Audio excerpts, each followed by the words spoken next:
qalısıyla tanınır, necə şimal dirisiyle tanınır. Qurban olum öz anamın sütüne. Azərbaycan, Azərbaycan qeyrətiyle tanınır. Azərbaycan qızı, el anasıyam, göylərin ulduzu, yerin maralı. Versalar dünyanın malın dövlətin, bir ləhsə olmaram eldən aralı.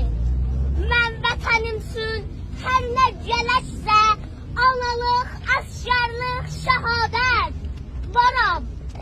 Mən bir gün xan nənə, bir gün telliyəm, bir gün Zeynəb Paşa, bir gün nigaram. Qucağımda uşaq, əlimdə silah.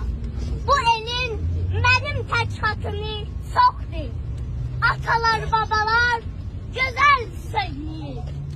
Əslanın erkək dişisi yoxdur.